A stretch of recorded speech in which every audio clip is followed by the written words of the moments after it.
Usola amaphoyisa wesifazane oboshwe ngezinsolo zokuthenga inkabi ethengela ukubulawa kwesoka lakhe ebelikade-ke liyiphoyisa le-Metro.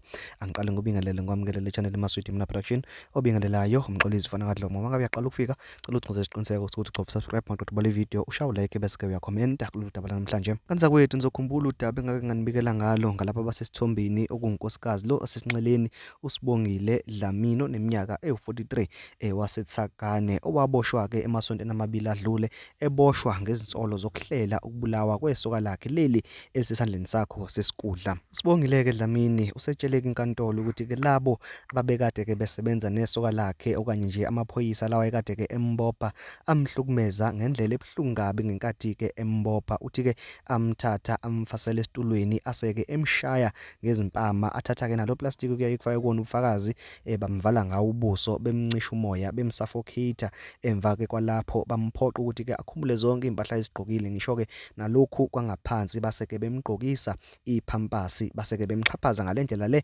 yena akachaza ngayo. Konke-ke lokhu Sibongile Dlamini ukuveza ngenkathi bevele enkantolo yakwaThema beyofaka isicelo sebhayili lapho khona bekade kuhambisana nalo akasolwa naye uNhliziyo Zabantu wakwaMangonyana oneminyaka ewu-34 yena-ke osolwa ngokuba inkabi nophinde futhi-ke kube huye lo okuthiwa-ke uconfessile waveza-ke igama lakhe lo mama. Okhulumela-ke i-NPA uLumka Mahanjana uthi-ke abaphezulu bakholelwa ukuthi ngempela uyena uSibongile Dlamini owaqasha uNhliziyo Zabantu ukuthi-ke abulale umkhwenyana wakhe ngenkathi-ke bulawa uSikhosana esitolo sakhe kade-ke esivula ekuseni endaweni yakwaThema. Nokwathi-ke emva kwey'nsuku ey'ntathu yaboshwa-ke lenkabi nabasola ukuthi-ke iyona le eyakhonfesa-ke zonke lezi zinto ngalo mama.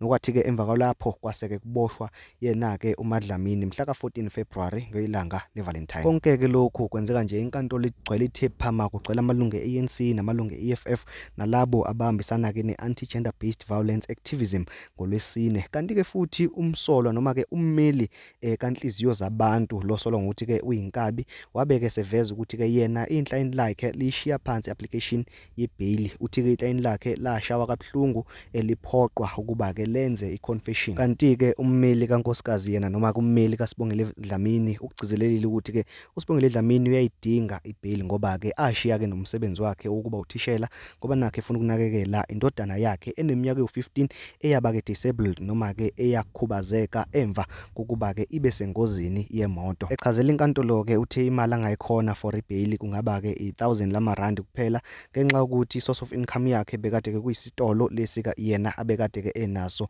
kwaThema yena-ke nomkhwenyana wakhe uSikhosana eveza-ke nokuthi le ndodana yakhe neminyaka ewu-15 yalimala kabuhlungu ekhanda ngenkathi-ke bake kule ngozi yemoto. Ngakho-ke ayikwazi ukuthi-ke izenzele izinto futhi-ke ayikwazi ukuthi iphile ngaphandle komuntu oyinakekelayo. Uthi-ke njengamanje ingane yakhe ihlala-ke noma wakhe yena-ke owugogo kuyo. Naye-ke futhi-ke uma wakhe uthi-ke usemdala kakhulu udinga-ke umuntu omusha ozomnakekela. Ubeke segcizelela-ke ngokuthi akanayo ngisho i-passport okusho ukuthi-ke angeke azalinge acabange ukubaleka nanokuthi-ke futhi akakaze aboshwa akanayo ngisho-ke nane-protection order eyake yavulwa against yena. Ephendula-ke mayelana-ke nale case akabhekene nayo usichithile izinsolo wathi-ke i-state sine case eweak kakhulu.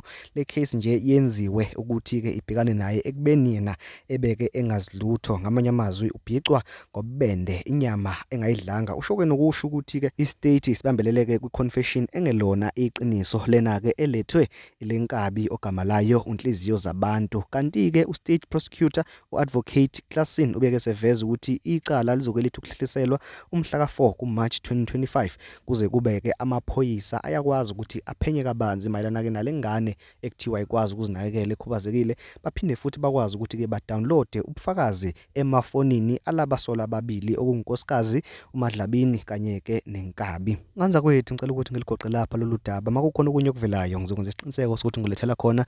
Engikucela kuwe nje ukuthi ungenze isiqiniseko nawe sokuthi uyalike, uyasubscribe futhi-ke uyakhomenta. Sihlangane nawe kwivideo elandelayo.